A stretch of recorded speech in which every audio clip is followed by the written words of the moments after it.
Well, thank you, Darcy and Jamie, for sharing that. Two, you might think, very unrelated scripture verses. Oh, and the children's story had nothing to do with the sermon today either. I just wanted to share that with the kids because I thought it was amazing. I'm beginning a series with you this morning on the book of Daniel. And you might think, well, that's fertile territory for an Adventist preacher. That's a no-brainer to go to the book of Daniel. But I do so because this little book so captured the imagination of the early Advent believers that it became the very centre and focus of their preaching in the early 1840s. Because they believed through the prophecies that were in this book that God was about to do something amazing in this world. And they believed it with all their hearts. And it was the book that probably inspired them the most to gather together, to search the scriptures further, because they longed to know when the Lord was coming.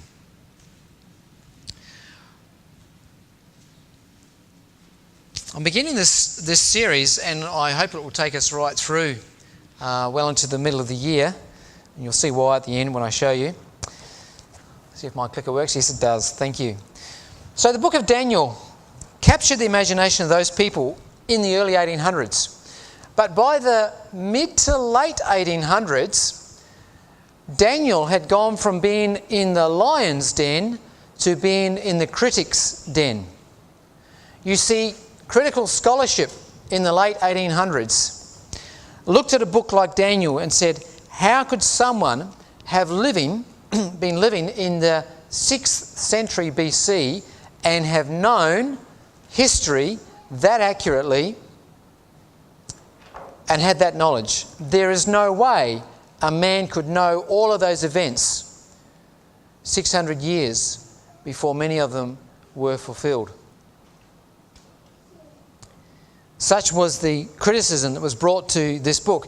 And what they said was, no, he must have lived towards the end of those prophecies so that he could look back and say, well, here they are being fulfilled, and I'll write down about them now. And they looked at the events that took place in the 2nd century BC when there was a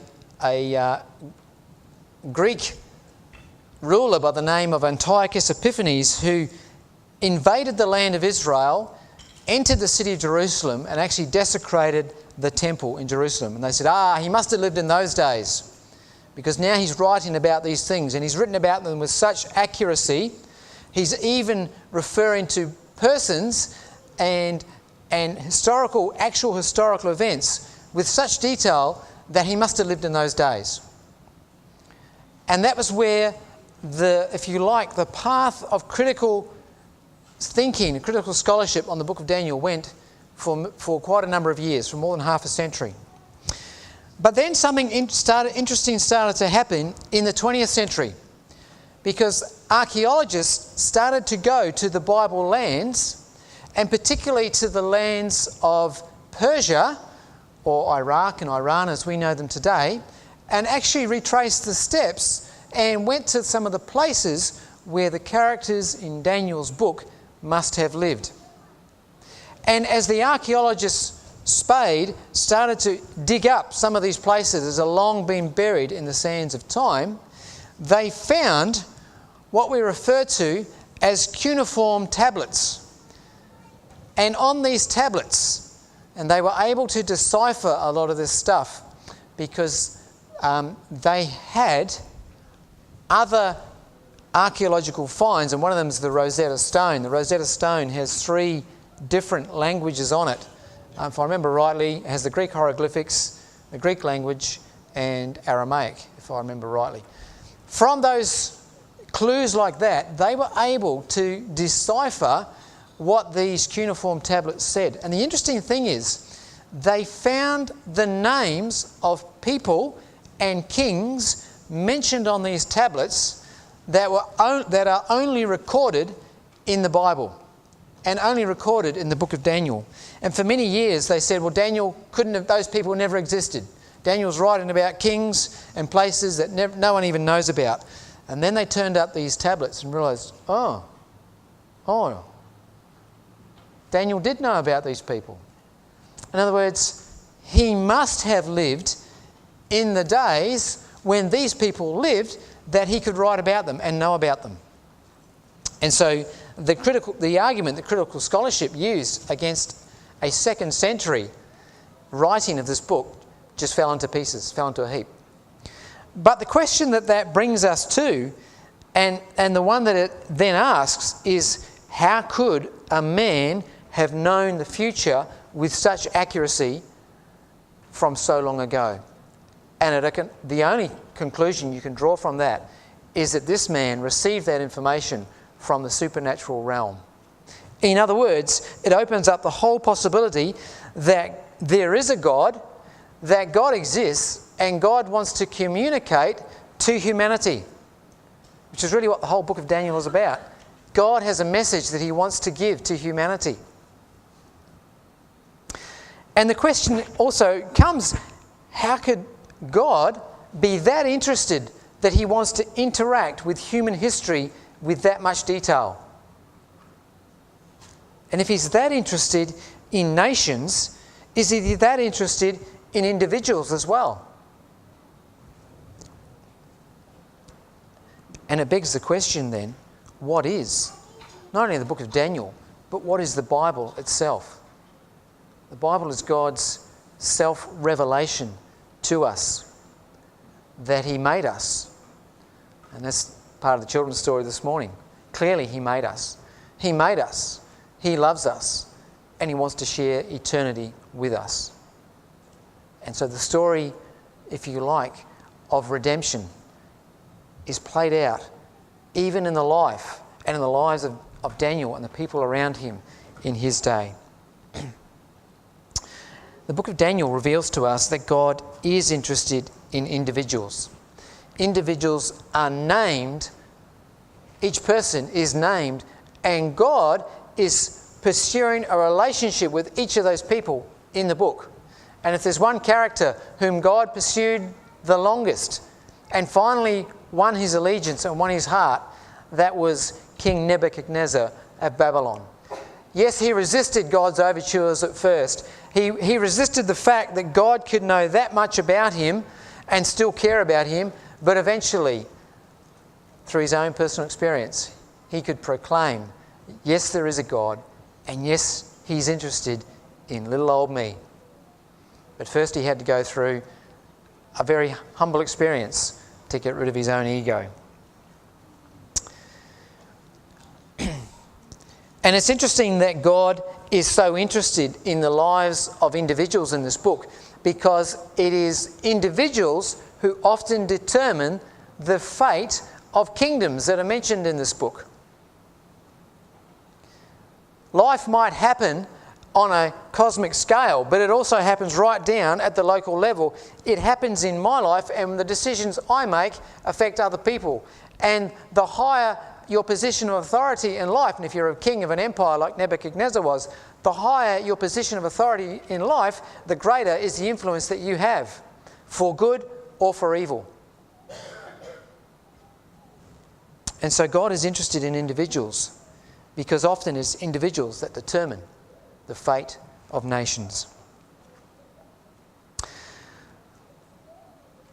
Chapter 1 of this book introduces us to nearly all of the major themes that you will find in the rest of the book. It has been written, the book has been written for a purpose, and I'm going to show you that a little bit later in the end, when I get to the end. But chapter 1 introduces us, and as Jamie read to us, in the 3rd year of King Jehoiakim of Judah, Nebuchadnezzar from Babylon, comes to Jerusalem, besieges it, and who delivered Jehoiakim into Nebuchadnezzar's hands? God did. The Lord did. The Lord delivered Jehoiakim into Nebuchadnezzar's hands. Why is that significant?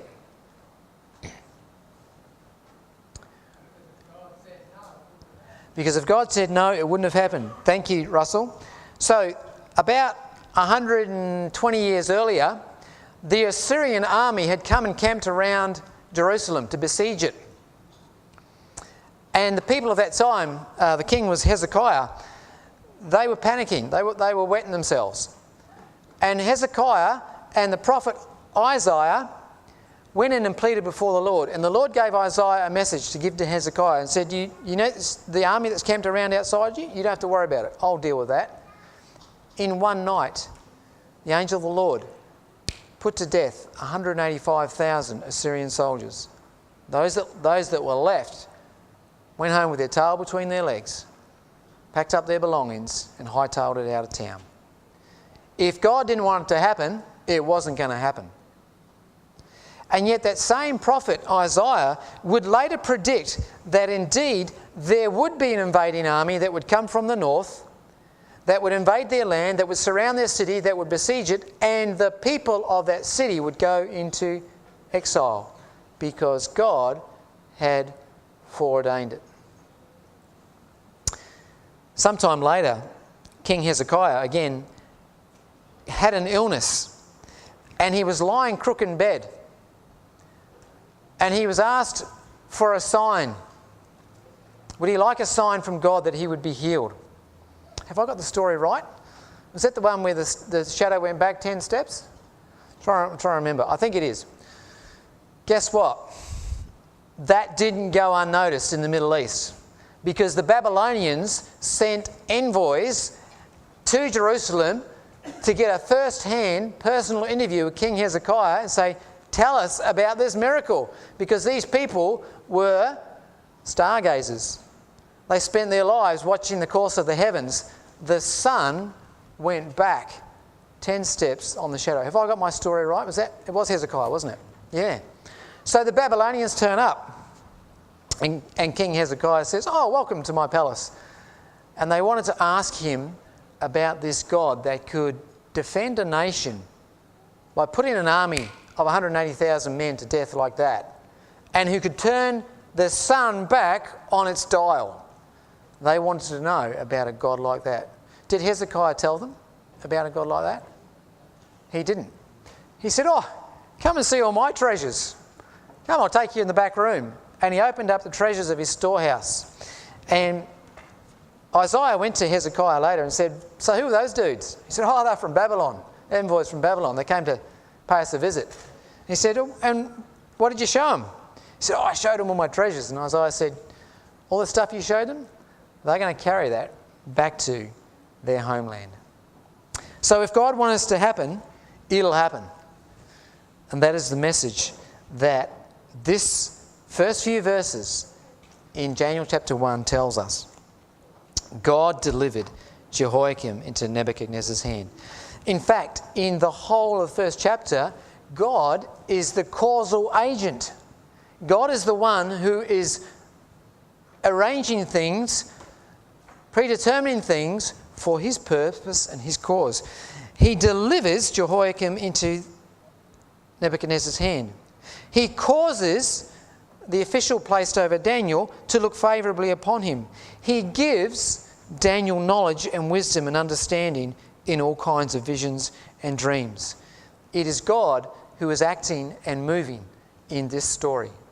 And that's why it's an exciting book.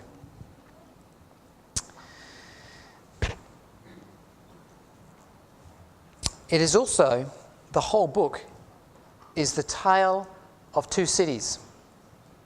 It's Babylon versus Jerusalem.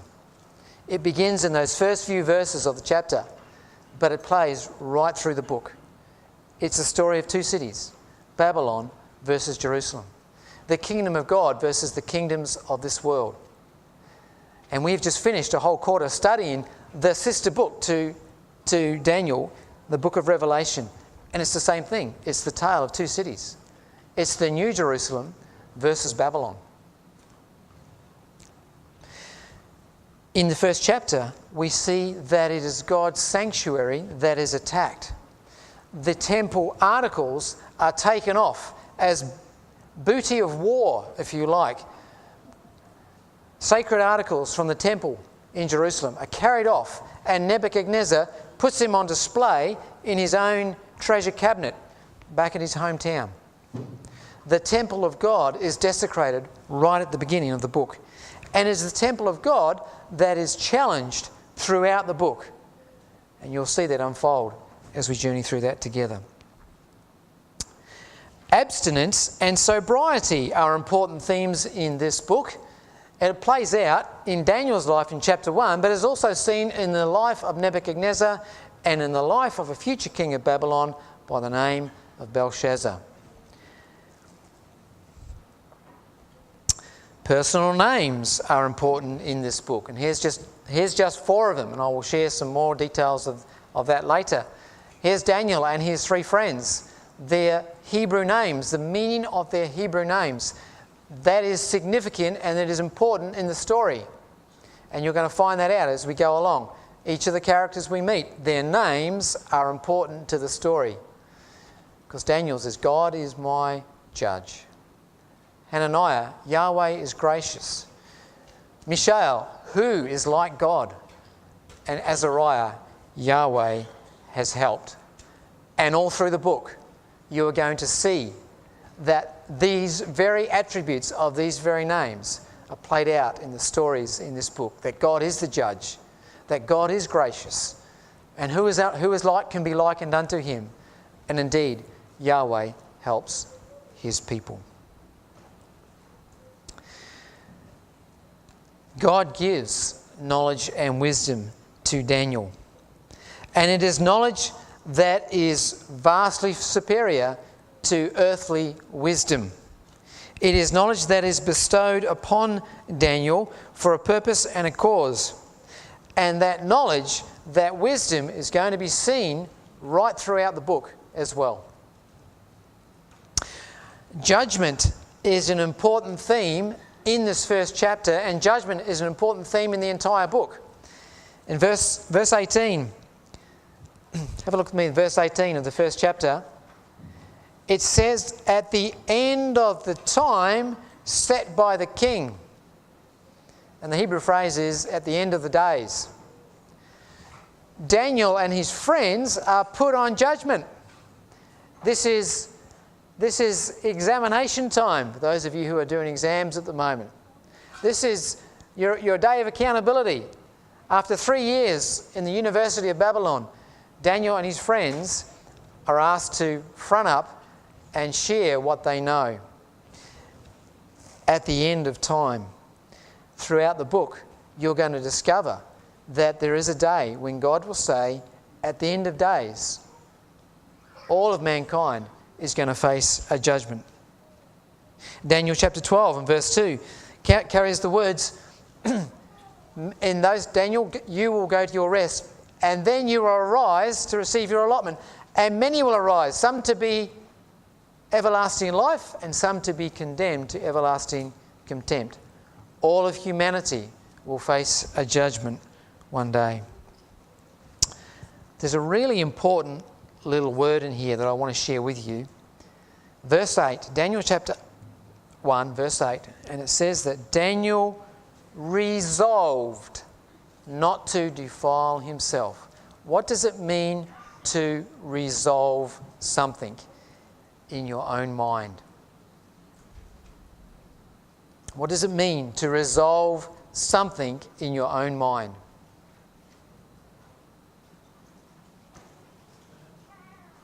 Determine? Yeah. Jenny? You've made up your mind. You've drawn a line and said, this far and no further. Now, when you think about what motivates people in Daniel chapter 3, Daniel chapter 3 is the story of the fiery furnace, and anyone who doesn't bow down and worship will get thrown into the fiery furnace. What motivates people in Daniel chapter 3? Fear is the motivating force. In other words, I will compromise, I will comply because I have some external force outside of me that is threatening my very existence. So out of fear, I will comply. But Daniel resolved in his mind the course of action that he would pursue. Daniel's 3 friends had already resolved in their minds the course of action they would pursue. In other words, they had already made a decision in their minds and in their hearts who had their allegiance and how far they were prepared to go, how far they were prepared to compromise their Jewish heritage in the face of this overwhelmingly secular pagan culture that they found themselves immersed in. It's a challenge for you and I today as well. We live in an incredibly secular pagan culture. Have you resolved in your own mind the course of action, the choices that you will make in life? Do you have your own personal standards where you can say this far and no further? I share that word with you because time and time again, the decision to remain faithful to God is because the men in this book resolved in their mind that they could do no other. Think of Daniel and his friends in the fiery furnace. Think of Daniel in the lion's den.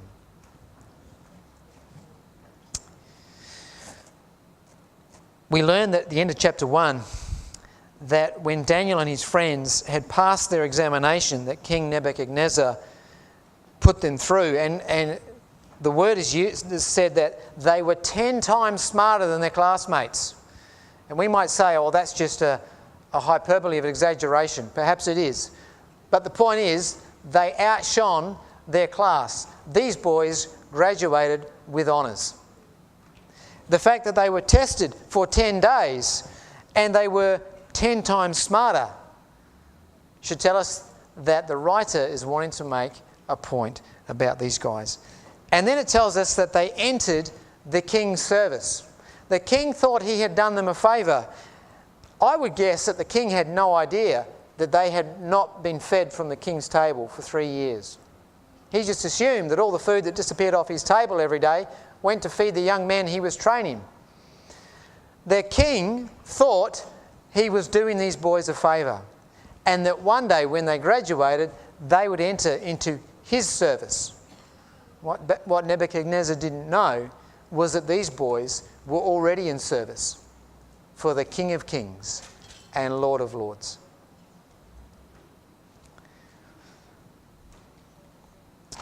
My son had to do an assignment this week. It's for school, and he had to find a story of someone who had been subject to persecution for their Christian faith, and how that had impacted that person and how their witness had changed other people's lives.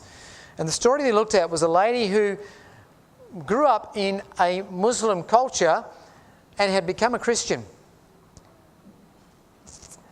And her persecutors decided that the best thing they could do to stop this woman from talking about this Jesus was to imprison her in a shipping container for 2 years in the hot equatorial sun, freezing cold at night, boiling hot in the day. And from time to time, they would bring her out of that shipping container and she would tell them, "Do you know about my friend Jesus?" And they would say to her, "You stop talking about that Jesus or we'll beat it out of you." But she couldn't stop talking about her friend Jesus. And so they would beat her. And she would say to her captors, "I can forgive you. I'm not angry with you because I know that you're only carrying out your orders. But I need you to know that I'm only carrying out my orders as well. Because I am a servant of the God of the whole universe, who has made everything and loves everybody. And He has told me to go and make disciples of all nations." That's the commission He's given His people. And so she could say, "I'm in the service of the King of Kings and Lord of Lords." And when you think about Daniel and his friends, here they were, taken as captives of war, dragged away from their homeland, taken to a place they had never seen in their life before, surrounded by sights and sounds and smells that they had never seen before, processing a whole new world that they had never experienced. But they had determined in their hearts, they had resolved in their hearts that they would remain loyal to the King of Kings and Lord of Lords, that they were in His service for life. And as a result, the witness that those young men had was of far greater significance. God took them. Yeah, they might have thought that they were victims of war, but God took them and placed them in a place where their influence, because He knew the resolve of these young men, the influence that they would have would not be just over a few families, a few individuals, perhaps one tribe in a quiet little corner of the Babylonian Empire. The influence that they would have would impact a full 120 provinces of the Babylonian and Persian Empire. It would impact the entire Middle East. The king thought he was feeding them from his table, but Daniel and his friends knew that it was God who opened His hand and supplied every living thing. They knew their Psalms. Psalm 145, verse 16. God opens His hand and supplies. God is a God of love, the Psalm says, and He feeds every living thing. So in Daniel's mind, God loomed so much larger than any Babylonian king. God loomed so much larger than any palace structure that he would be dwarfed by. In Daniel's mind, the God of the whole universe was someone that he would follow and worship to the very end. I believe in Daniel's mind, he caught an image of God. God was so large in his imagination, just like King David before him, as we have studied earlier this year. God factored so big in his imagination. These young men were perfect, we hear. They were physically perfect. And even that language itself is sanctuary language. They were without defect. And only animals that were without defect could be offered in the sanctuary. And only young men could serve as priests who were without physical defect. And here's Daniel and his friends now serving before the king of the largest empire on earth at that time, fulfilling the role of a priest in that very court circle of influence, that court government. He took on the prophetic role to that king. I'll share more about that with you later. The story tells us that the stories of the books of Daniel tell us that positions of power in God's eyes are not obtained through military genius or political intrigue. They are obtained through loyalty, fidelity, and the fear of the Lord. Proverbs 9 verse 10, the fear of the Lord is the beginning of wisdom. Throughout this book, we see a reversal of fortunes in nearly every chapter. And they are miraculous reversals of fortune. People who are on the brink of death are suddenly delivered. People who are at the height of their power are suddenly destroyed and dethroned.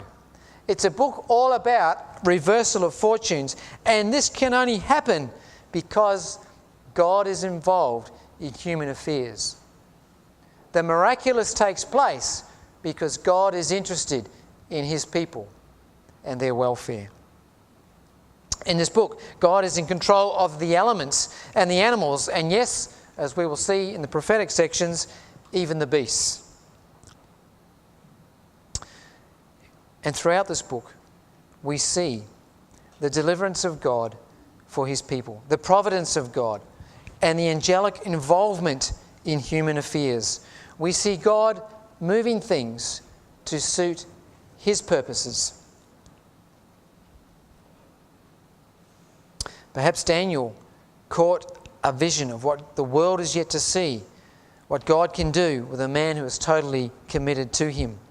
And I believe Daniel grasped that concept. The world is yet to see what God can do through someone who is totally committed to Him. And Daniel rose to the position of the highest place of political influence in the Babylonian Empire. I want to just share with you some of the historical context of when this story took place.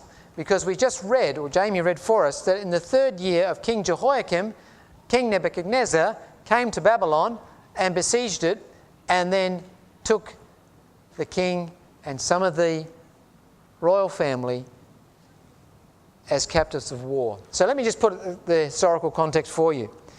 King Josiah, he lived from 649 to 609 BC, but from 640 to 609 BC, 31 years, he was the king of Judah. At the age of 8, he became king.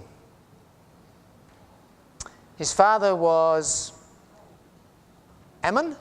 His grandfather was Manasseh. His great-grandfather was King Hezekiah. King Hezekiah, of course, was remembered as a good king, but then along came King Manasseh, known as one of the most wicked kings of all of Judah. For 55 years, King Manasseh promoted the worship of all the pagan deities that surrounded Israel. When Josiah became king at the age of 8, it wasn't until his 18th year, in actual fact, the age of 16, he began to assert his authority as king. He began to destroy a lot of the pagan altars and gods and images that were in the land of Judah. In his 18th year, the book of the law was found in the temple, covered in dust.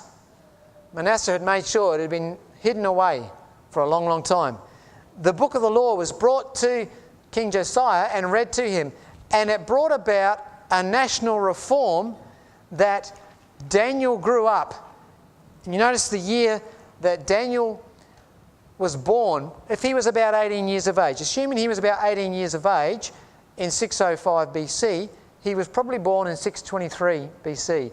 In other words, in the year that the book of the law was found and Josiah's reforms really took off, Daniel grew up watching a young king who had a passion for God, a young king for whom God loomed large in his eyes. Daniel caught a vision of what God could do with a man who was totally committed to him. So Josiah had 3 sons. Jehoahaz was one. He only reigned for 3 months, and he was deported by the Egyptian Pharaoh. His brother, Jehoiakim, whose real name was Eliakim, was put in charge for 11 years. And it was in 605 that Nebuchadnezzar came and took Daniel and his friends to Babylon. Then his son, Jehoiachin, became king again for only 3 months, again deposed by Nebuchadnezzar. And then his uncle, Mattaniah, whose name was changed to Zedekiah, was the last king of Judah from 597 to 586 BC. And it was in those 3 years, 605, 597 and 586, that the Babylonians came and conquered Jerusalem on several occasions. That's the historical context. Daniel grew up in a time of humongous change in Judea. Humongous forces were working for the loyalty of God's people. God placed a young man by the name of Josiah, and interestingly enough, Josiah's ministry as king and the reforms he brought about were prophesied 300 years before he was born. You want to read that story? Have a look in 2 Kings chapter 12, I think it is. He was even named that this young king would come along. Interesting, Jeremiah the prophet also began his ministry in the 13th year of the king Josiah's reign. So Daniel grew up listening to the prophet Jeremiah and watching this young king in action. But then he was taken off as a captive of war.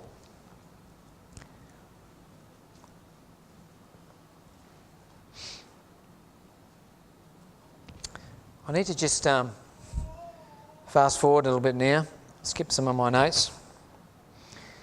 I want to just share with you, something else, I have to mention this is worth mentioning. Similarities between Daniel and Joseph. Joseph, of course, taken into exile in Egypt. So both of them were exiled away from their homelands. Both of them were young when this happened. Both of them were considered handsome. Both of them suffered a test. Both of them were shown favour. Both of them were given foreign names. Both of them could interpret dreams. Both of them were considered smarter than their contemporaries, and both of them were promoted to Prime Minister of the land. The similarities between Daniel and Joseph are just incredible. So I want to just share with you, because something just in closing, the book of Daniel really anticipates the future victories of God in this world, that God's kingdom will prevail. And we're going to see that next time we get together. So just a little bit on the structure of the book, and I'll close with this. So here we are today. We've just looked at the major themes that are found in the book in the introduction.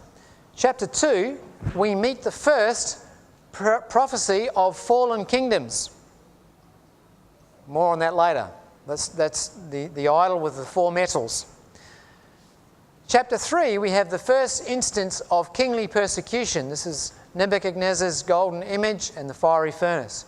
Chapter 4, we meet Nebuchadnezzar's time of insanity. He's now a fallen king. He has 7 years of eating grass like a cow. Chapter 5, we meet the fall of Belshazzar and the end of the Babylonian Empire. Chapter 6, we have another example of kingly persecution where Daniel is thrown into the lion's den for failing to pray to the king. And finally, in chapter 7, we again have an image. Daniel is given a dream of fallen kingdoms, kingdoms that precede one another and go to their demise. And if you're one of these people that likes to see chiastic structures, it looks something like that, if you can visualise that. And on the basis of that, my next few sermons are going to revolve around those subjects. So our first topic will be chapters 2 and 7, the fallen kingdoms. The next subject will be chapters 3 and 6, persecution. And then chapters 4 and 5, the two fallen kings, one who learned his lesson and one who didn't. That takes up the first part of the book pretty much. In the second half of this book, in the second half of chapter 7, we first meet Jesus as king. In chapter 8, we meet him as priest, our high priest, and in chapter 9, we meet him as sacrifice. Or if you like, reverse that order, Jesus as sacrifice, priest and king. And that is the order that we will look at them in. And then finally, the last vision that Daniel has. In chapters 10, 11, 12 is one whole big vision. It has an introduction. It has the longest angelic description of the future, and it even mentions individuals. Prophecy moves from kingdoms right down to the actions and choices that individuals make. And chapter 12, of course, finally brings us our concluding remarks from the angel. So the book of Daniel. So that should take us through to big camp time by the time we get through all that. The book of Daniel. Let me just close with you. I want to share a verse that I shared in Sabbath school last week when we had our regional day. Isaiah 46, verse 9 and 10 says, "Remember the former things, those of long ago. I am God and there is no other. I am God and there is none like me. I've made known the end from the beginning, from ancient times what is still to come. I say my purpose will stand and I will do all that I please." When you think about this book and you imagine what God can do in the lives of his people in the past, we need to ask ourselves the question, what can God do in my life today? And is your imagination so captured by this God who is so interested in human affairs that he would also be interested in your life? And do you believe in the miraculous, that there is a God who supernaturally involves himself in this world? Do you believe that he could be miraculously involved in your life? That's the questions I want to leave you with this morning as we get ready to journey together through the book of Daniel. May God bless you.